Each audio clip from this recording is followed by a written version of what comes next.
My first guest tonight, Mrouan was Jordan's foreign minister and deputy prime minister under King Abdullah, having been Jordan's first ever ambassador to Israel in 1995. And he's joining me now from Amman. Mrouan, welcome back to the program. You just heard your king say, quote, "We cannot afford an Israeli attack on Rafah." Do you think that will make any difference?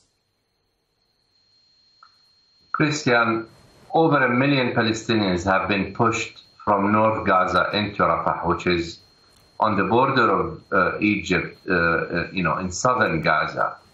Any attack on Rafah is going to result in hundreds of thousands of Palestinians probably trying to flee into Egypt. We talk about a credible plan to prevent that from happening, but frankly, I don't see any plan that can be credible in preventing these people. They have nowhere to go. They cannot go back into their homes, and their homes are gone in northern Gaza.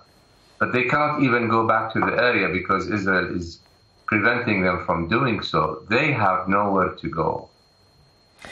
Mrouan, what then do you think is going to unfold? Do you think there's any hope for the negotiations that are happening to get some kind of a pause in order to have a hostage and prisoner swap between Hamas and Israel? What do you think is going to prevent this movement of Palestinian civilians that you described?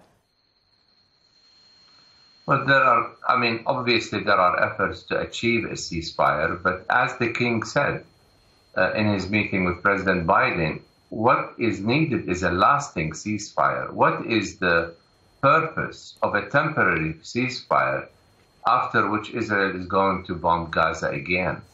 We need a lasting ceasefire, and then we need a political horizon. This cannot keep going on every few years. There is something called the occupation. Israel has been occupying the Gaza Strip for the last 57 years. In fact, all of the West Bank and East Jerusalem.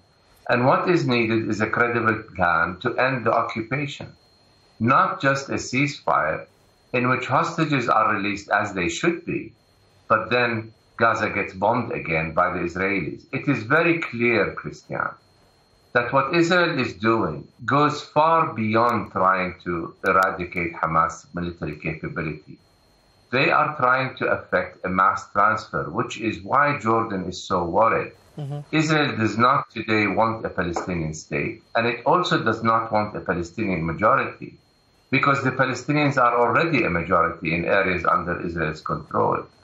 Their only alternative, in their view, is to effect a mass transfer of Palestinians from Gaza to Egypt, and then later maybe from the West Bank to Jordan. This is what the king is guarding against. So, as you know, and we've talked about this before because that was the feeling at the beginning of the Israeli counteroffensive, the US and all the European allies have said that is a non-starter. They cannot forcibly transfer. The Prime Minister Netanyahu says that's not his aim, although, as you rightly say, many of his far-right coalition partners have said different things. Egypt and Jordan stood up very, very forcefully at the beginning of the war, saying that they would not accept Palestinians being forced out of either side. Do you think you can still hold the line? Or, at some point, does a border break? I don't know. How do you see it transpiring? Well, that's the worry. Of course, there might very well be a border break. And the options that are available to Jordan and Egypt are, either to let Palestinians in and thereby empty Palestinian land of their inhabitants. And remember, every Palestinian that left in 1948 was not allowed to return by Israel, despite the presence of UN resolutions to the contrary. And so you either let them in and help, empty Palestinian land of its inhabitants, or you don't let them in and you are faced with a huge humanitarian problem. That's the kind of scenario that both Egypt and Jordan want to guard against. Mm-hmm. And I think the two countries have successfully at least brought attention to the issue of mass transfer to the international community, so that today the international community is standing firm against mass transfer in a way that it did not before. That does not mean that Netanyahu is not going to try to affect that. And it is clear today that while the United States is pushing Netanyahu not to go into Rafah without a credible plan, as President Biden said, that Netanyahu has no intention of heeding the advice of the Americans. He wants to stay in power. He wants revenge. And he's affecting, mass killings of people to the extent that the International Court of Justice is looking into whether this is genocide or not. Marwan, this is the situation we are faced with. So on that side, obviously, we have the 1,200 people slaughtered in Israel on October 7th, more than 200 people kidnapped and held hostage, and now some 100, perhaps a little more, families are trying to get their loved ones back. I'm putting all this down here because I want to ask you, as somebody who's had many, many hours, days, months, years of negotiations and face-to-face with Israelis. You were the first Jordanian ambassador to Israel after your country signed a peace treaty in 1994. Do you think that the current political landscape in Israel and the people have any sort of willingness to accept what you're saying and what President Biden is saying, in other words, the day after, the two-state solution and things like that, and what your king is saying too?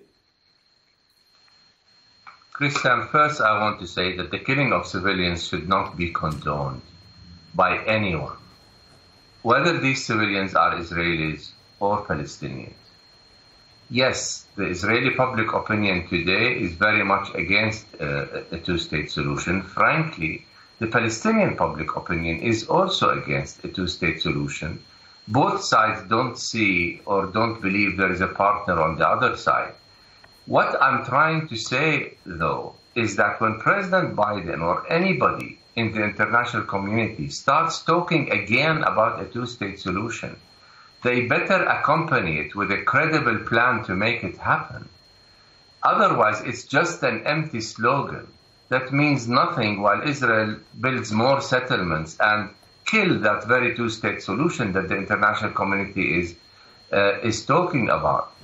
I'm afraid that the more realistic scenario is no peace process after the war on Gaza, and we are going to be left in a situation where the Palestinians are a majority, an increasing majority in areas under Israel's control, where a two-state solution does not materialize, and where the Palestinians are going to start asking for equal rights within the territory they are living under.